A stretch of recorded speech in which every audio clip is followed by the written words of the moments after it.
僕はウエストサイドストーリーみたいな曲を作る作曲家になりたいっていいの劇伴っていう人がものすごく多いよね。でそれは何の略だと思ってますかっていうことを、横尾さんはもう明確に既存曲を出してきた。はい。なんなら既存曲だけでそれに対する説明がない時もあって、曲だけ渡されるんですか。それはさすがに。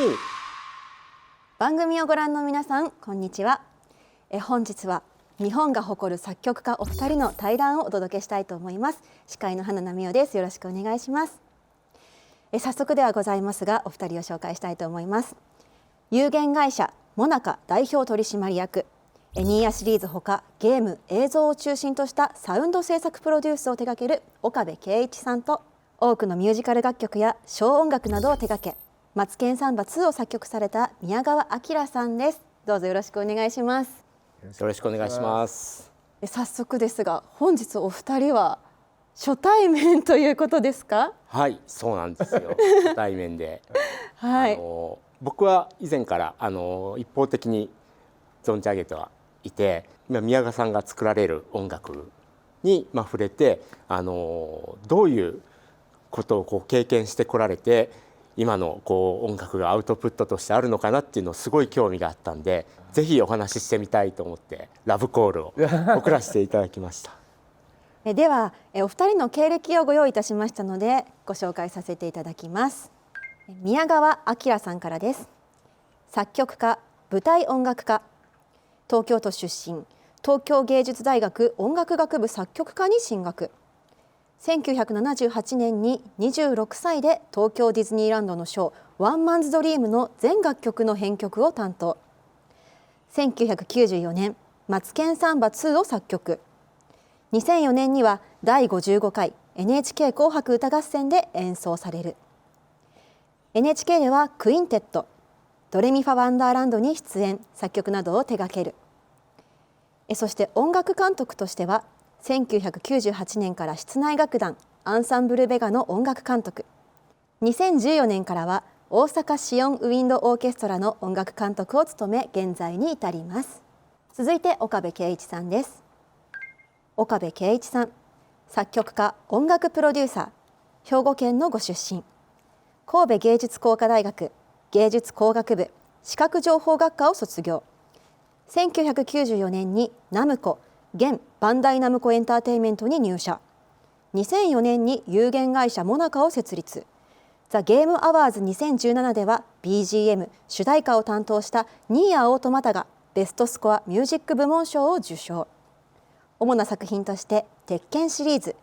ニーヤシリーズ、NHK 連続テレビ小説ちむどんどんでございます。はい、お二人とも本当に異色というか、お二人とも全く違った経歴で作曲家人生を歩んでらっしゃるのかなと思うんですけれども、まずはお二人がいつ頃からこの作曲家という道を選ばれたというか、目指し始めたきっかけなんかをちょっとお伺いできたらなと。そもそも出身が、神戸の外れの方の、片田舎というかのところで生まれ育ってるんですけど、その音楽でそれを仕事にして生きていくっていうのがあまりにも身近になくてですね、仮にインターネットとかも当然ない時代だったんで、音楽で食べていきたいと思ってもどうすればいいかが道筋が全然見えてこなかったんですね。で僕もいろいろ就職を調べてる時にゲーム会社を調べてたら、ゲーム会社は音楽の部署があって、その部署で作曲をしながらサラリーマンとして行かせてくれるみたいな枠があるっていうのをそこで初めて知って、それ反応しちゃったのね。そうなんですよ。でこれなんじゃないってそうだよね。分かる分かる。そこで初めてこの道ならいけるかもしれないっていうのが初めて具体的にイメージしたんですよね。だからある意味作曲家として生きていこうっていう、覚悟というか具体的に思えるようになったのはそのタイミングかもしれないですね、僕は。なるほど。逆に僕はそうですよね。逆に宮川さんは全然違う流れですよね。全然違うんですよね。他に選択肢が思いつかなかったですよね。そうなんですね。でその稼げるかどうか分かんないってことをよく、ね、音大に行くまではいいけど出てからまさに食えないよって散々なんか巷世の中ではね言われてますよね。言われてますよね。でもああいうまあ時代も時代だけど全くそういうことを考えた瞬間がいまだにないんですよね。そうなんですね。なんですかね、なんかそれはやっぱりあれなんですかね、そのお父様もこう、そういう音楽をなりわいにされてたじゃないですか。やっぱりそういう環境も大きいんですかね。多分そういうことですよね。その、生まれてみたらそこが音楽家の家庭っていうか、もう本当に6畳二間のアパートからのなんかサクセスストーリーっぽいんですよ、うちの父の。そうなんですね。大阪の大阪から出てきて、ジャズプレイヤーになって、もともとプレイヤーから入って、そうジャズピアニストだった。そうなんですね。なぜ心配とか不安とか自分にはね、父がそうだからって自分ができるかどうかって、まあ、冷静に考えりゃ分かんないわけで、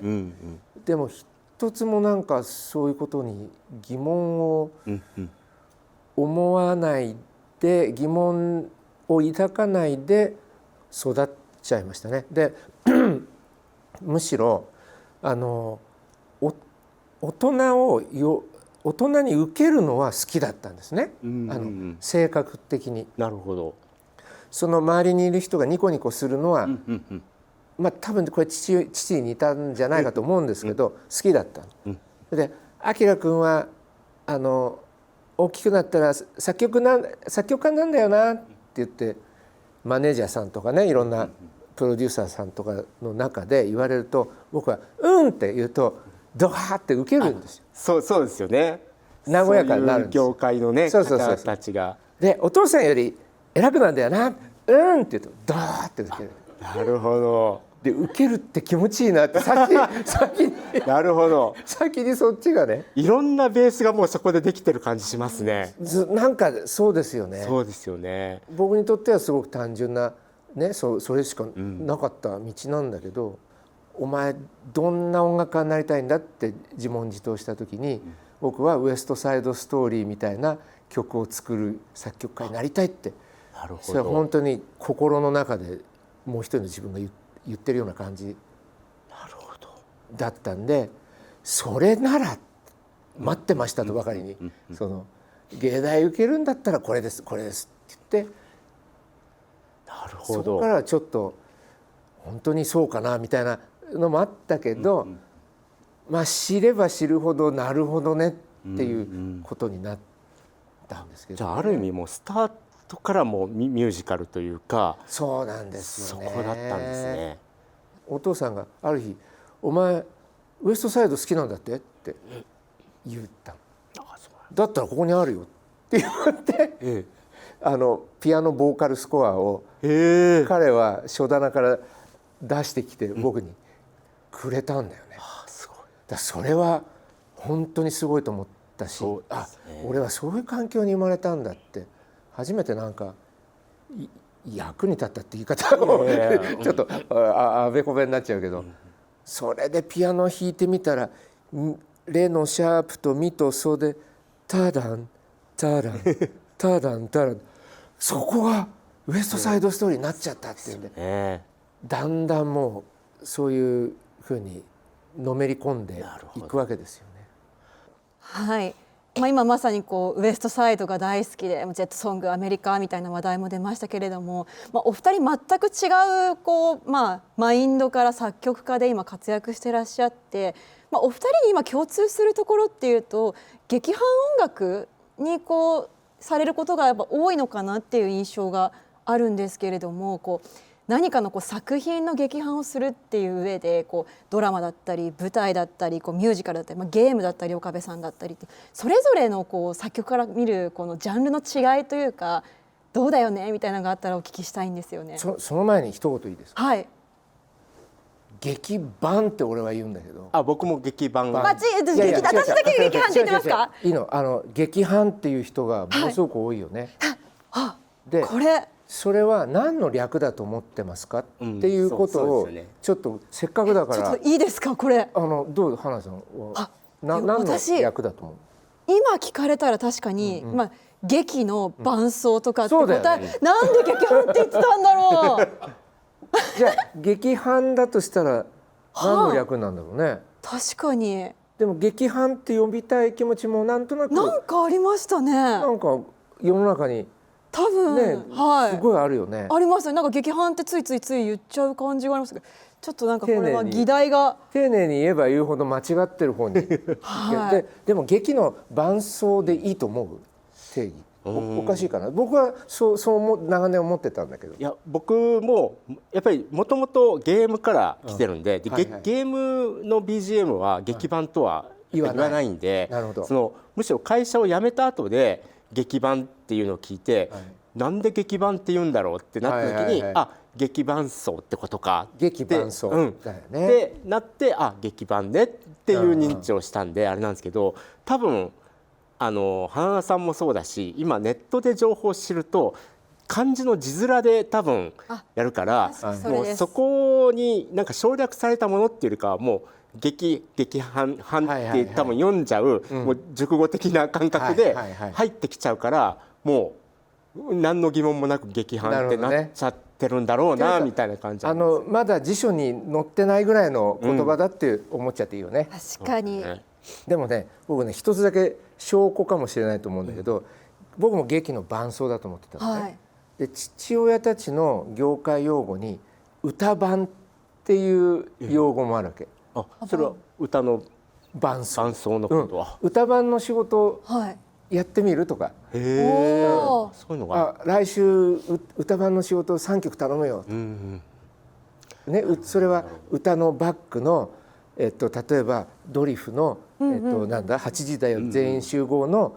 中でキャンディーズが歌う曲の伴奏のゲイスターズの譜面を書くという意味なわけ。それ歌版、それ劇版歌版の仕事、歌のバックの仕事。そうですよね。となると歌版に対して劇版っていうのはなんとなく対になってる感じでね、分かりやすいですよね。お芝居の伴奏と歌の伴奏。そうですよね。これまだね論じてる日本人見たことない。確かに。これだけでまた別番組ちょっとやりたいですね。そうですね。じゃあとりあえず僕ら劇版でいこうね。そうですね、劇版で。お願いします。まずのゲームだったりアニメだったり、それぞれストーリーがあるものを作るっていう時にどういうところから入られたりするのかなっていう。そうだね、それそうですね。僕業界いろいろまたがしてもらって、結構もちろん人によっても違うし業界によってもやっぱりかなり違っていて、あんまりなんか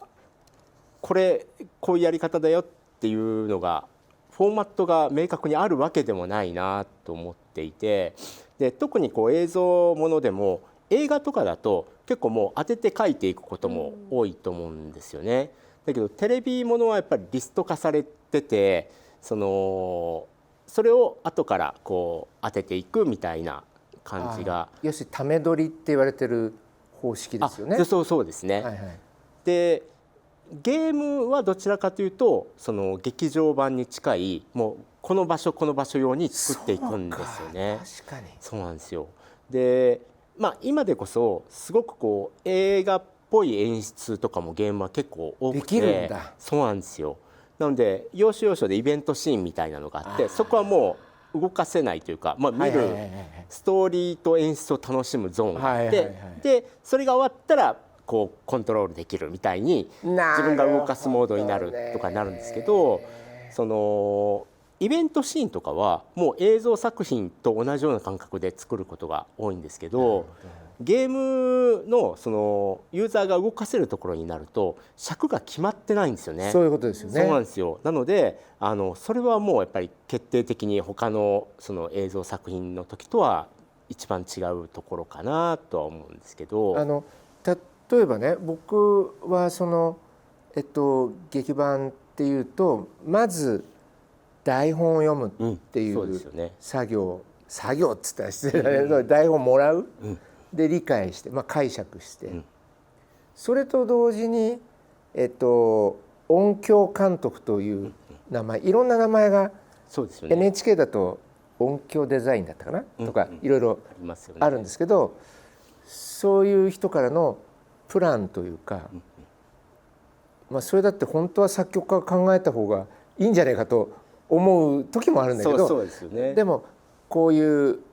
監督はこういう意向だから、こういう曲が絶対必要になりますっていう、そのお品書きのようなものをずらずらっともらって、要するに文字情報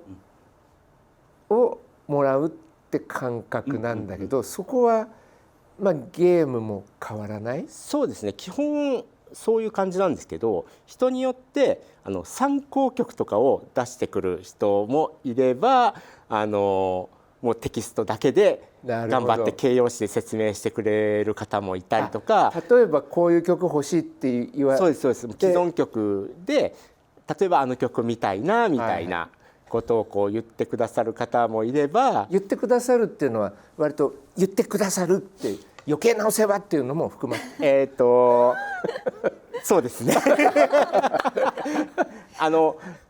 これいろいろやっぱりこう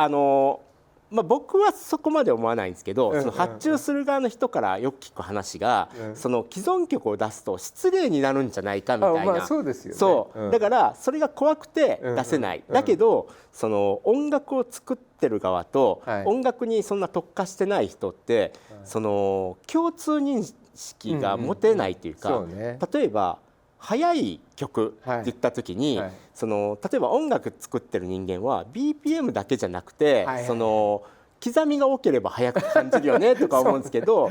でそれはどっちですかって聞いても、いやちょっと何言われてるか分かんないみたいな音として聞いてみないと分かんないですみたいにやっぱりなるんですよね。でそうなった時に、じゃあやっぱり共通認識、言葉としてのその言葉から音に変換するの、その共通の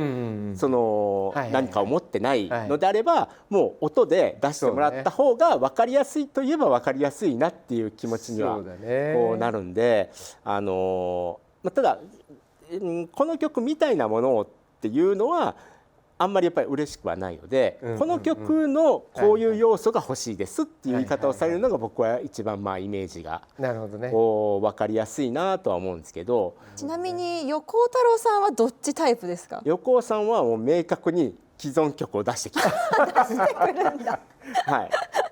なんなら既存曲だけでそれに対する説明がない時もあって曲だけ渡されるんですか？それはさすがにいやまんまそれと似た曲を作れっていう話ならそれでもいいんですけど、それはあまりにもこう、クリエイティブにとしてなんか誠実さがないなっていうところもあって、